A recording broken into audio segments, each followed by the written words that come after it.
This is one of the most important conferences that you're going to attend. It's important because it's about one of the most important institutions in our lives, an institution that clothes, feeds, and houses us, that employs us and invests our savings. And now, in many cases, it's as large as some nations in the world. And because those nations are ridden with debt, business is now being looked upon to provide the goods and services that until now we've been looking to governments and social agencies to provide. Question is business up to it? Can it bear the responsibility that's being imposed on its shoulders? Well, I would suggest to you that the evidence over the last few years is rather discouraging, because business has in many cases lost our trust even to look after us as customers, let alone to look after our broader community and social interests in relation to alleviation of inequality, poverty, and environmental degradation. But it's not just business that's responsible there. So too is an institution like this one, a business school, that many regarded as being at least complicit in the problems that happened during the financial crisis. And in many respects, business schools around the world place more emphasis on promoting the earnings and the self-interest of leaders of today and of the shareholders than they do of the broader interests of society. So this is important for the world, for business schools, and like this business school in particular, that wants to move the needle so that you, the future and current generations of leaders, will have a different basis on which to take business forward in the future. And above all, it matters for you in your careers in terms of both the salaries and the satisfaction that you'll get from your future careers. Because this is not about aspiration. It's not about corporate presentations or corporate promotion to look good. It's about what business says they're doing. It's whether business is doing what they say, how they are doing it, what works and what doesn't work. Because responsible business is about saying what you're doing what you're saying, and not doing what you're not supposed to do. And it's really centered on the concept of doing well.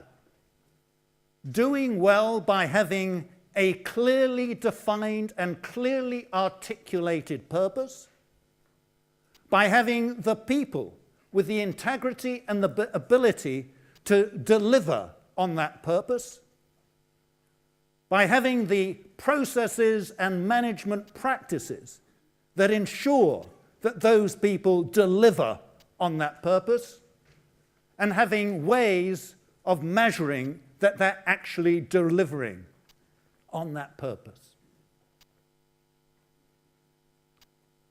And that's because the purpose of a business is not about making profits. The purpose of a business is to do things that benefit us as customers. And in the process of doing that, companies make profits, but profits are not per se the purpose of business.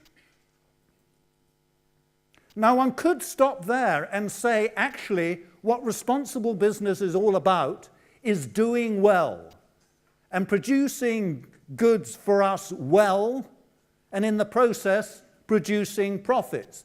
And many of the best responsible businesses in the world do exactly that. But it could be more as well. It could be about doing good. Doing good in the sense of addressing those social and environmental questions that I talked about earlier on, about addressing inequality, poverty, and environmental degradation. And by having processes, innovative processes, that ensure that companies are able to deliver on that. But the problem with that is that it looks very much like philanthropy. And as Milton Friedman made very clear to us, business does not have a legitimate role in philanthropy. It's not about charity. It's about doing business. And the leaders of business are acting ultra vires if they run their businesses as charities. So the real question is, can you go beyond just doing well and do good while still doing business? In other words, can one do well by doing good? Can one make profits out of doing good? Well, the answer to that is, it depends on whether or not business can essentially internalize the externalities that are associated with doing good. Can they find the innovative practices that allow them to internalize those externalities? And can they measure their performance in ways that demonstrate that they are delivering benefits beyond pure profit? And can they motivate people on the basis of those performance measures? And can they do it in such a way that they do it at scale, that it's not just a small activity, but that it has real global impact? Now, according to this, then, the purpose of business is to do things that benefit us as customers and as communities. In addressing questions such as giving us meaningful work, solving problems of inequality and poverty and environmental degradation, and in the process of that, making profits. And then the issue is, well, how does a company actually do that? What are those management processes? Do they involve doing it from the top down, by diktat from the senior management, from the board, ensuring that those ideas permeate right down through the organization? Or is it from the bottom up, through experimenting at the shop floor or in the field in terms of what might work, and then using the results of those experiments to permeate up through organizations? Or is it at the core, in terms of ensuring, in particular, that the financial performance of firms matches those aspirations at the top and the bottom? And in particular, not just that it delivers profits, but that finance is actually used as a way of creating social goods by producing financial inclusion that allows those who are currently in poverty to have access to financial resources in a way in which they don't do at present. And during the course of today, we're going to have 3 sessions that are going to look at approaches from the top down, from the bottom up and in terms of innovative financial approaches and financial inclusion. And then tomorrow, we're going to have an absolutely stellar cast of chief executives, chairmen, presidents of the leading companies around the world, the leading organizations and institutions around the world, to come and analyze what we've said today and give their views on how this can be done, whether it should be done, and whether it's been successful or will be successful.